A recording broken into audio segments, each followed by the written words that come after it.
¿Qué tal? Muy buenas noches. Esta noche Genaro Lozano estará en tercer grado. Yo soy Alfredo Lecona y esto es Punto y Contrapunto. Ayer el fiscal de Tamaulipas dijo que las balaceras registradas el sábado contra las y los habitantes de Reynosa, donde murieron 15 personas civiles, fue un hecho sin precedentes. Pero hoy hubo nuevos reportes de balaceras y persecuciones en aquella zona del país. Luego de 2 años, 3 prórrogas y muchas discusiones y proyectos de dictamen para regularizar el consumo adulto de cannabis en México, la bola quedó nuevamente en la cancha de la Suprema Corte de Justicia de la Nación. Se prevé que la próxima semana discuta y resuelva la Declaratoria General de Inconstitucionalidad de 5 artículos de la Ley General de Salud. Y la consulta que el presidente dice que es para decidir si los actores políticos del pasado, 5 expresidentes, deben ser juzgados, será el próximo 1 de agosto. Y aunque esa no es la pregunta que realmente quedó, el INE ya dio a conocer los lineamientos y el presupuesto asignado. Y el presidente López Obrador invitó a la gente a participar, aunque recordó que él no votará, pero que no quiere pasar a la historia como tapadera. Estos son los temas que debatiremos esta noche. Quédate con nosotros que ya empieza Punto y Contrapunto.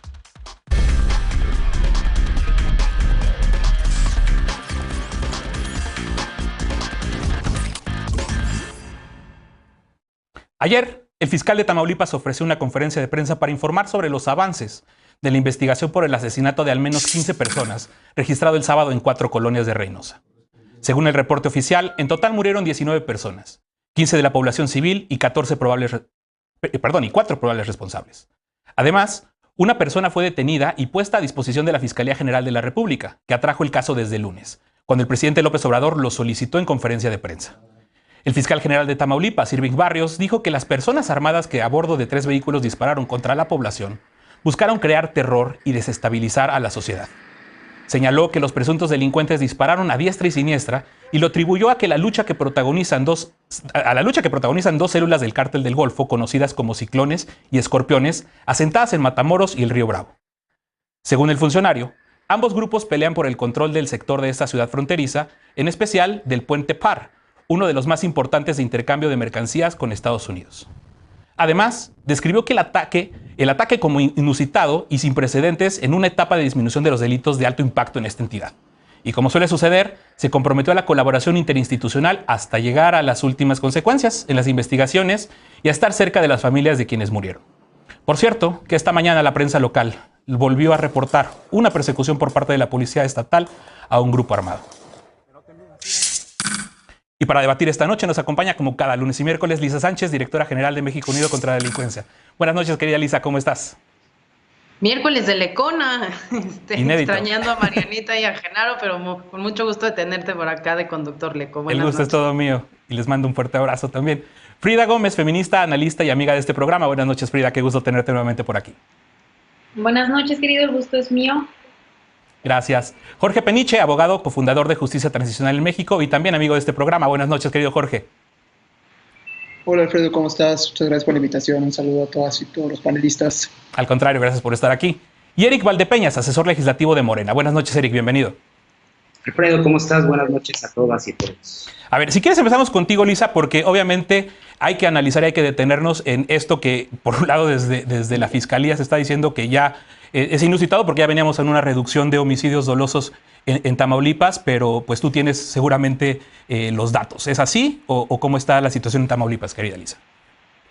Pues fíjate que sí es cierto, en cierto sentido, es decir, la espiral de violencia en Tamaulipas nunca ha desaparecido, pero lo que sí es cierto es que durante esta administración Tamaulipas no figuraba dentro del top 15 de estados en donde se estuvieran concentrando los homicidios dolosos y los feminicidios. De hecho, el acumulado anual que traemos entre enero y mayo de 2021, de acuerdo a los propios datos oficiales del gobierno, es que el homicidio y el feminicidio en Tamaulipas se han reducido en 15.8%, siendo mayo el único mes en el que presentó un aumento del solo 3%, ¿no? Y las reducciones son relativamente significativas en lo que respecta a víctimas hombres, oscilan entre el 27 y el 66%, solo ahí tuvimos un periodo de gran aumento de víctimas hombres en uno de los meses anteriores, en abril, y en mujeres lo mismo, y donde sí se han concentrado, digamos, los homicidios en esta administración y en particular particular en lo que va del año, tú lo conoces muy bien, sí. Guanajuato, Baja California, sí. Estado de México, Chihuahua, Jalisco, Michoacán, Sonora y Guerrero, que son básicamente los estados en donde más nos está preocupando. Discutíamos justamente hoy en otros medios de comunicación la información oficial que se ha dado sobre la violencia en México al respecto del episodio de Tamaulipas.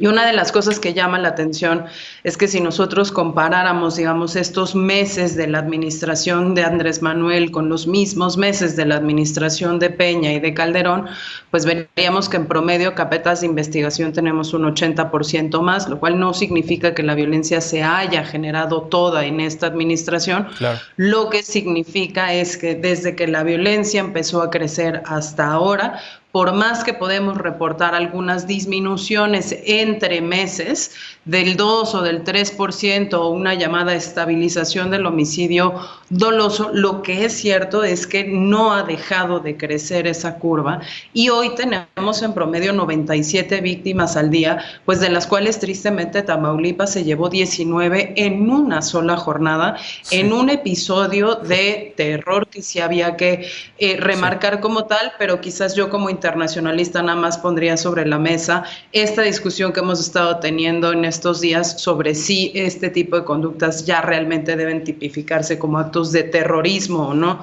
y qué implicaciones tendría no solo para estados como Tamaulipas, sino para México en su conjunto, saber que en su territorio existen organizaciones que se dedican directamente a infundir el terror sobre la población civil. La posibilidad de ampliar o estudiar o ver si a partir de configurar el delito de terrorismo pudiera ayudar, Jorge, ¿cómo lo ves tú, esto que plantea Lisa, y en general cómo estás viendo esta situación en Tamaulipas? Pues suena muy interesante y creo que el debate es necesario justamente porque pareciera que después de 10, 15 años las conversaciones y las explicaciones siguen siendo las mismas, ¿no? Yo coincido perfectamente con Lisa en todo lo que mencionaba, y ella es la experta en temas de homicidios y reducción de la violencia, pero me llama la atención al final del día que se categorizaba esto como un hecho sin precedentes, y creo que es atroz, creo que es lamentable, pero ya no lo podemos llamar una cuestión sin precedentes si es parte de una violencia al menos sistematizado con ciertos patrones a lo largo del país. Yo estoy de acuerdo con Lisa en que debemos de pensar nuevas categorías para explicar lo que estamos viviendo, ¿no? Por ahí hablaban de que era lo mismo, un reacomodo de plazas, que eran facciones del cártel del Golfo. Un estudio del CIDE, por ejemplo, ubicaba 150 organizaciones criminales operando a lo largo de todo el país. International Crisis Group habla de 450, el gobierno mexicano habla de 37. Lo que es evidente es que el tema rendición de cuentas, es decir, juicios en contra de las personas que ostenten la máxima responsabilidad de los eventos. Y en México tienes un tema interesante porque desde mi perspectiva es una serie de efecto mosaico de muchos eventos con ciertos niveles de violencia, pero no un máximo responsable como en otros casos de macroviolencia dirigiendo desde atrás el crimen.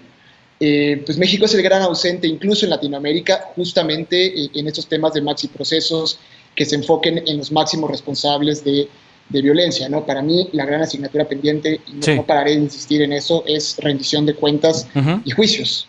Claro. Lisa, querías hacer una precisión, parece de algo que yo parafraseé mal. Adelante. Efectivamente, no es que yo esté validando claro. Que se tipifique esto como terrorismo, porque justo tiene muchísimas implicaciones, lo ponía sobre la mesa para debatirlo. Sí. Me parece que todavía estamos hablando de crimen organizado dedicado a la gestión de economías ilícitas, que usa la violencia como método de negociación con rivales y claro. Con gobierno, y no de reivindicaciones ideológicas, religiosas, étnicas, y el uso de la violencia como estrategia justo de reivindicación de eso. Pero correcto. Ahí está en la mesa y creo que estuvo en la discusión pública en estos últimos 2 días. Correcto, hecha la aclaración. Frida, ¿tú qué podrías decir al respecto? Pues me parece importante dimensionar que Tamaulipas no es cualquier entidad en lo que respecta a un análisis de un narcoestado o a la lógica de qué papel juega Tamaulipas en el crimen organizado, en el tráfico de drogas y en el tráfico de personas, porque a diferencia de otras entidades donde los índices de violencia también son altísimos, Tamaulipas sí juega un papel clave en cuanto a las cantidades de dinero, armas que se reciben en México y también a la cantidad de droga y de tanto mujeres como migrantes que se trasladan a Estados Unidos y que en muchas ocasiones se cruzan no en circunstancias pacíficas o legales. Esta parte de la frontera ha tenido durante 20 años una presencia de gobernantes vinculados con el narcotráfico y creo que por ahí tendríamos que comenzar, porque no es únicamente un fenómeno de crimen organizado en el que las plazas parecieran estarse reajustándose ante la incertidumbre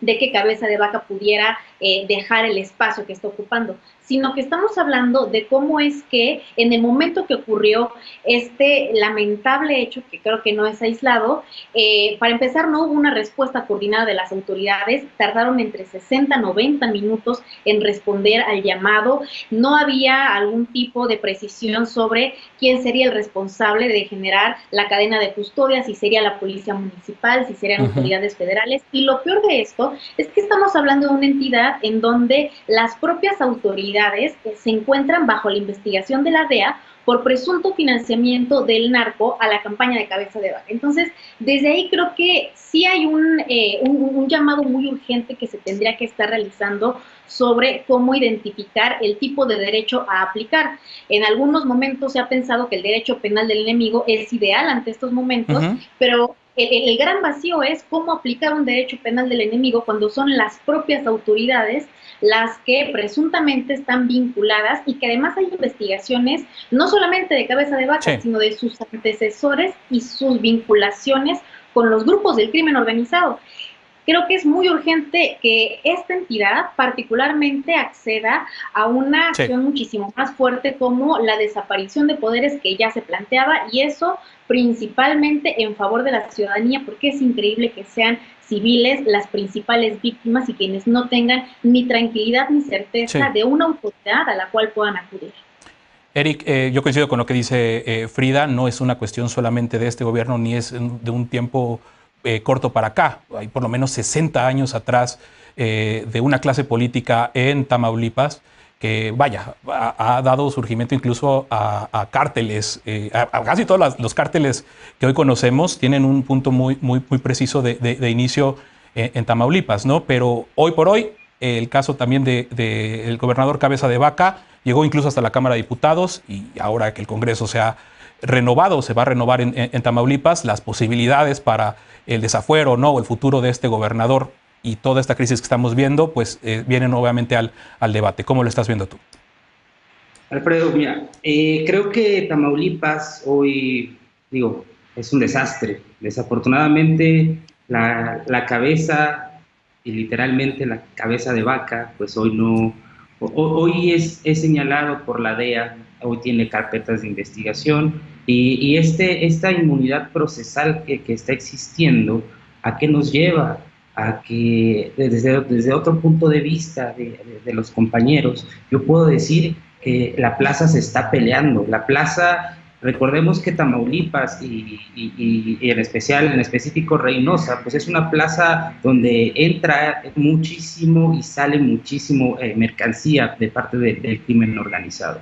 Entonces, ¿esto a qué nos lleva? Nos lleva primero a buscar el tema de fondo, ¿no? Si tenemos a un gobernador que es señalado por delitos por crimen organizado, pues entonces, hoy que él ya está en esta situación, ¿a dónde nos lleva? Nos lleva a un estado de indefensión, a un estado donde donde realmente no existe seguridad para los ciudadanos. Como ya lo dijo Frida, también lo dijo Jorge, no le puedes garantizar a la ciudadanía cuando estas personas son las cabezas son las que están llevando toda la delincuencia delictiva, ¿no? Entonces, pues bueno, ahora hay que esperar. Lo que le hace falta hoy es definir. Con eso yo creo que sería la mejor manera de poder avanzar en el tema Tamaulipas, definir, pues ya que la Suprema Corte de Justicia diga algo acerca de del tema de cabeza de vaca. ¿Por qué? Porque pues es un gobierno fallido. Sí. Alfredo. Sí, no sé si alguien más quiera reaccionar a lo que se ha dicho. Si no, vámonos a una pausa. Perdón, Jorge, adelante. No, rapidísimo. O sea, yo creo que incluso mucho de la discusión sí pasa un poco por cambiar la conversación, ¿no? La nota que señalaba, fallecieron 15 personas civiles y 4 miembros de la delincuencia organizada. Bajo un régimen de derechos humanos, las 19 personas o las otras 4 personas que pertenecen a un grupo de delincuencia organizada también son población civil, a reserva de que tengamos una discusión sobre qué otros regímenes aplican. Por ahí Lisa lanzaba una provocación sobre la aplicabilidad del tema de terrorismo. Hay gente que dice que también aplica el derecho de la guerra para ciertos grupos armados organizados. Insisto, creo que hay un tema que como sociedad debemos animarnos a conversar más allá de narrativas, digamos, tradicionales o todoterreno, y un poco lo mismo sobre el tema de pelea de la plaza. Al final del día, el argumento pelea de la plaza pareciera ser que son 2 grupos armados organizados peleándose y el gobierno no existe. Hay pelea de la plaza porque necesariamente trabajan de la mano por omisión o acción de autoridades estatales. Entonces, no sacar nunca al gobierno de esta ecuación. Sí. Bueno, pues sí, preocupante realmente lo que pasa en Tamaulipas. Vamos a seguir dándole aquí mucho espacio a estos temas. Hoy hay incluso cosas relacionadas, pero por el momento vámonos a una pausa. Tras el incumplimiento del Congreso a la orden de la Suprema Corte de Justicia de la Nación, el máximo tribunal se prepara para discutir la Declaratoria General de Inconstitucionalidad de 5 artículos que prohíben el consumo adulto de la cannabis. ¿Qué implica esto? Regresamos a ver qué nos dice la mesa. Esto es Punto y Contrapunto.